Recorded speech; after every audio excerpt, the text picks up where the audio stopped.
Hello everybody, I am Ben from Team Panic, and this video is not going to go the way I want it to, or probably the way a lot of you want it to. I'm just going to straight up say this. Disappointment warning. This video is not what you're expecting in any way, shape or form, I don't think. And what we're looking at today is how the Melty Brain performed at ARC's Hybrid World 3.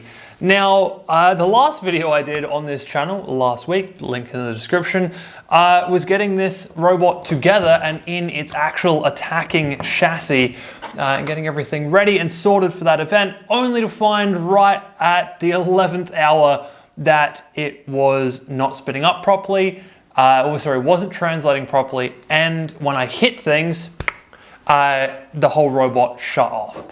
So I did a bunch of work at kind of 11 o'clock at night, right before the competition started essentially, and I managed to get the translation working again. The problem with that was I'd mixed up some wiring when I was doing my soldering into the board, and the telemetry pin was incorrect when it was sending data into the main Melty Brain hub, which meant that the Melty Brain had no idea where it was. So it could not translate in any reliable fashion. The bumping to turn off, I could not fix. I tried a bunch of different things and I could not seem to do anything about it. As a last ditch thing, right on the morning of competition, like 20 minutes before throwing the Melty into the arena for the first time for its first fight, I added some extra ground wires, thinking that maybe there was a dry joint in the ground wiring somewhere, and you will see whether or not that worked when we get to fight footage. The other thing that happened is that in all of this madness, I was helping with a lot of stuff at the event. I had about 8 robots there, not all fighting in main tournaments and things. I had a lot of stuff going on, and the camera that I put in the arena for day 1 was set to time-lapse mode. Thankfully only 2-second time-lapse mode, so the footage I've got out of it is still somewhat recognizable as fights, but it's not great. However, I had the foresight that the first fight I did with the Melty Brain up against a robot called Bunyip, I had that recorded externally as well. I got Jaden from Raptor Robotics to take my phone and record that externally. So I had a second shot of it because I was like, this is going to be an amazing fight. I need to make sure I've got multiple angles of this. And thankfully he did that, because yes, otherwise all we'd have is kind of slightly jumpy time-lapse footage for this fight. And it's the Melty's first ever fight. Now, having said that, going into this fight, I knew, or I thought, that the shock issue might be fixed or it might not be fixed. And the person I was fighting, Steve, who runs Bunyip, is actually a member of Team Bolt. So I asked him if he would very kindly allow me to spin up and spin all the way up. So spin the weapons up, spin the whole robot up before hitting me, and he very kindly agreed to do that, considering that, you know, it's a great risk for his robot to allow me to get the whole Melty Brain up to speed. So with all of that said, this is what happened. 3, 2, 1, go!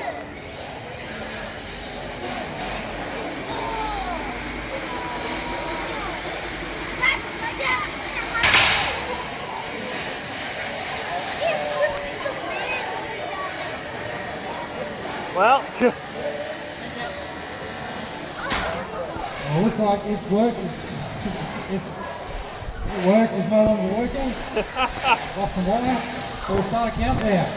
10, 9, 8, 7, 6, 5, 4, 3, 2, 1.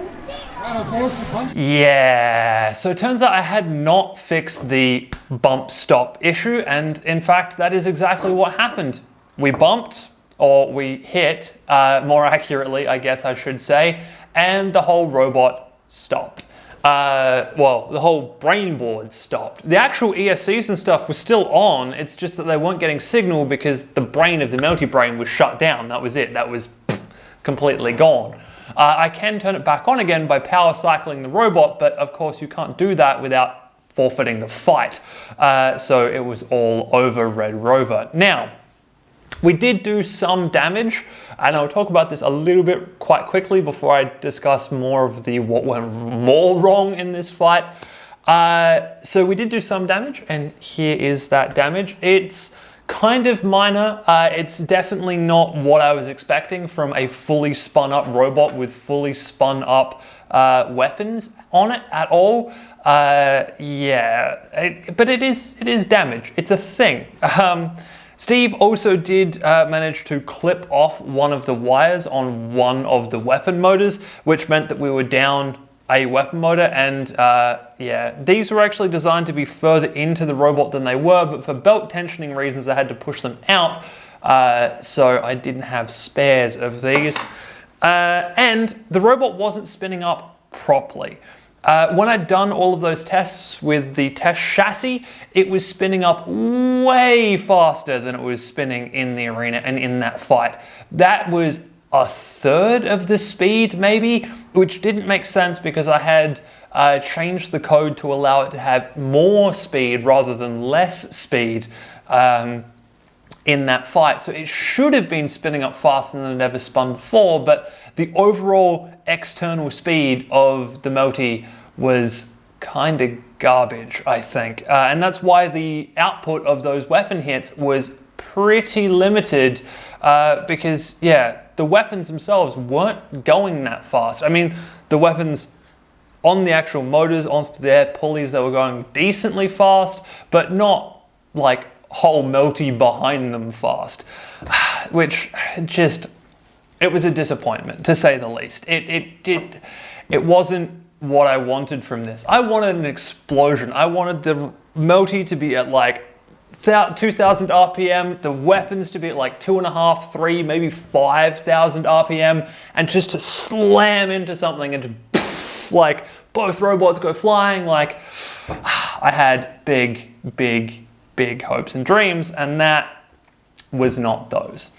So at this point, I was faced with a very tough decision because I know that the brain board isn't doing its job, or it is doing its job, but it will shut off the first hit of every single fight. So I can keep the melty as a glass cannon, essentially, and make sure that it's only ever going to have one hit in every single fight, and that's it, and try and test and tweak things.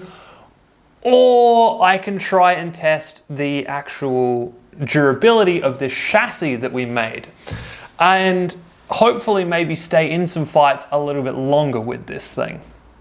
And I ummed and I ahed about this for about 20 minutes, which is about all the time I had to actually sit there and think about this.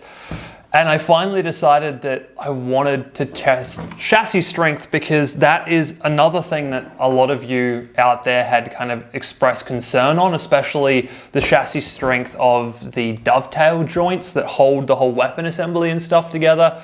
So I decided that that's what I was going to do. I was going to test out the dovetail joints, so I threw RC gear in here rather than melty brain gear. So I had to like strip everything back out, throw new RC gear in here, which wasn't too difficult, but at the same time I also put back in the extra panels that I was missing, because with the robot not in melty mode, it was way more likely that somebody was going to be able to get in and hit those.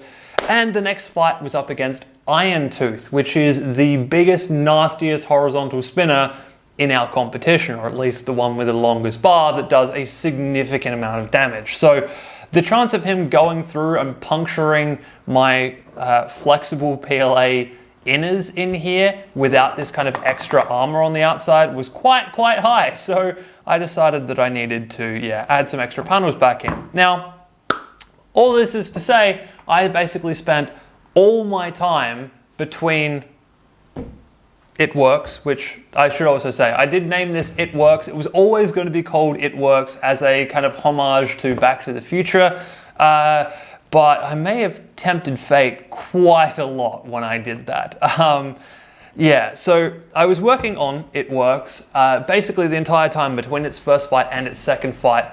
except for the times when I had other fights, which you will see eventually on this channel as well. But yeah, every single spare second I had, I was working on this to try and jam everything back in, get the new panels in, get it all working.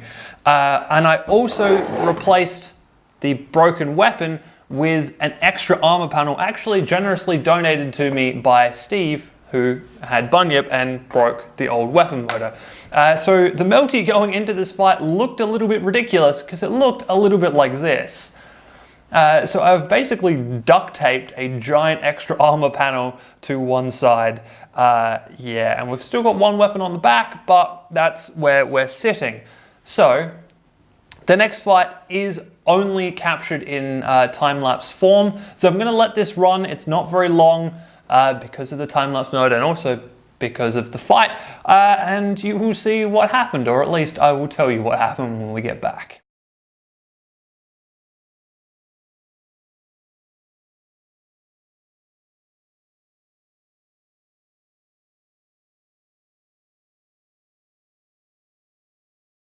So not much happened is what happened. And why not much happened is because in my panic and rush to refix and rebuild this thing, I didn't charge the battery. So all of the testing that I'd been doing in last week's video, the fight with Bunyip and Steve earlier that day, and then the testing I'd done trying to get the RC gear to be driving the right way and making sure all the weapons spun up and everything, all on one battery charge. So when it got into the arena there, it did not have a whole lot of battery left. I did manage to do like the wiggle tests and everything, but as soon as I tried to do anything more than that, it shut down. And it shut down for good reason. The 3S battery that was in here was at 8 volts or something, which is low, really, really low for a lithium battery. I did manage to recover it. It wasn't too far underdrawn, and it did come back again, but that was a costly mistake because it meant that that fight, even not in time-lapse mode, was about 20 seconds, 30 seconds. It was not a lot of fight at all. And at this point, I was massively demoralized with It Works. It was not working, just at all. It was the last thing that I'd wanted out of any of this. I wasn't running melty gear. I'd had 2 like sub 30-second fights out of the thing, and it was just a nightmare. It was a nightmare. So the final fight of the day for It Works was up against Death of Rats, and Death of Rats is Steve, who runs Bunyip. It's one of his son's robots. It is also a horizontal spinner. I had the battery fully charged, I had the wedge on, and I decided I was just going to give this a whack. I was just going to give this a shot and see how this went. Hopefully, even though Death of Rats isn't as powerful as Iron Tooth, it still might be able to show where the frame is weaker and what I can do to fix some issues inside the frame. So I decided to, give this a shot and see how this one went. Again, this is a time-lapse mode footage, but I'll explain a little bit more once we get back.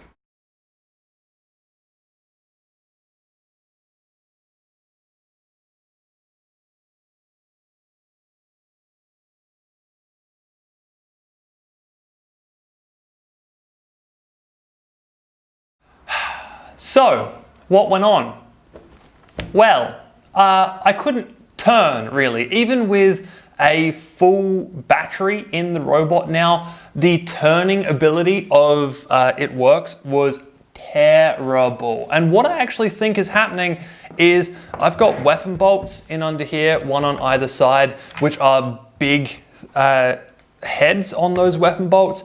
And I genuinely believe that these weapon bolts are touching the ground, because between the Iron Tooth fight and this fight, I had cut and shaved down my skids and covered them in duct tape to stop them from touching the ground.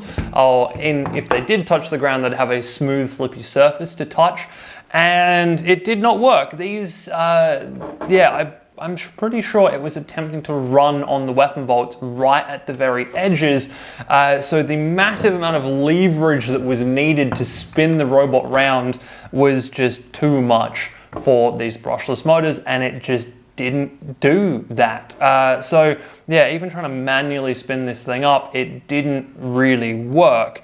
And then having said that, one of the wheels also came loose and went out, and it actually had a broken motor mount. There is a motor mount between it and the chassis, and that was broken and cracked, which I believe actually happened in the first fight, and it was just that the bolts were tight enough that everything was fine, but they kind of jiggled a little bit over those last two fights and loosened to the point where they fell out of the cracked motor mount, and that was that. It was all over Red Rover. So yeah, 3 in a row, very disappointing fights out of this work, out of It Works.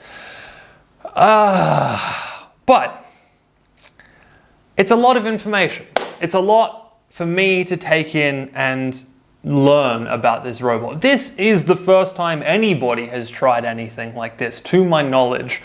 So it was always going to be a bit rocky. I was hoping that it wasn't going to be this rocky. I was hoping it wasn't going to be 3 sub 45-second minute fights rocky. I was hoping for at least one big kaboom hit, but none of that is what we got. What we got instead is this. So we need to change, we need to update, we need to iterate and improve and fix things. And I've got some ideas already. I'm just going to kind of throw a couple of ideas out there, some things that I'm thinking about here. So what I want to do is make the whole frame shorter. That's going to mean rejigging the electronics inside. I think that's going to mean losing the hole through the middle. I think we're not going to be able to have this anymore. I think we're going to have electronics in the middle here. We'll try and keep the octagon shape, but I'm also going to lose all of the dovetail joints. I don't want the customization at the moment. I want to just purely go for the ability to test this thing and make sure it works. So I'm gonna start eliminating as many variables in this as possible, and the customization features of this chassis are definitely one of those big variables. So we're going to cut a new chassis that works with just the weapon stack-ups on either edge, doesn't have any of these extra dovetails or extra customization ability in there. Retransplant the electronics. The brain board, I'm not sure what's going on with that. I've got a lot more research and testing to do with the brain board to see if I can work out why it's shorting. If not, I'm going to completely redo the circuit boards and resolder all of that and put that in here. The next meet for me is January next year. So I've got 2 months to try and get the Melty back up and running and actually working this time. The other thing, of course, is that the weapon bolts themselves are going to be countersunk next time so that they don't touch the floor. The other thing too about removing the dovetail joints is the dovetail joints, while they're rock solid this way, they're not rock solid in the twist or in the up and down. So I believe that part of the issues that we were having was that these dovetails flexed down somehow and pushed the bolt down in like further down than it was supposed to be, and that's what's touching the ground and killing it in that regard. So if we can make the whole top frame, including all the weapon mounts and everything, out of one big cut sheet of HDPE, that should be a lot more rigid and actually stop those outer weapon teeth from touching the ground. Yeah, but once again, we'll try doing different things. Like I said, we'll try with countersunk heads in there, and I also might move my skids from where they are out a little bit further, because if it's all one piece, that'll work okay. Yeah, so there's a lot of different things that I want to do. I'm not giving up hope on this, but I gotta say, it was very, very demoralizing, this set of events. I mean, there's some interesting stuff that happened this weekend, and also, yeah, I should say too, so 3 fights in, I should have had 5 fights with the Melty total to complete a round robin set, but 3 fights in, I stopped. Because that final fight with Death of Rats, they actually hit the second weapon motor. So the wires to the weapon motor are gone completely. They're out of there, which meant that the Melty had no more weapon capabilities. I didn't have any weapon motors that would fit in here and do things. I've also actually realized more recently than after that fight, but there's supposed to be a spacer in here that holds the weapon in place, and that isn't actually there anymore. It looks like it broke into multiple pieces and shattered around the weapon shaft. So yeah, there's a lot of things in here that were just like 3D printed parts that I didn't think were going to need to be strong or you know, hold too much force or shock load. And it turns out they do. They actually need to hold that shock load and force, because yeah, there is just force going everywhere in this robot. Yeah, so that's that. I'm sorry, basically, because this is not what I wanted this to be. It's not what I wanted this video to be. It's not what I wanted this robot to be. It's kind of sucky, to be honest, but there will be a version 2. There will be a version 2 coming sometime before January, hopefully, as long as I can, yeah, sit down, get all of the new CAD work done, get all of the new electronics work done.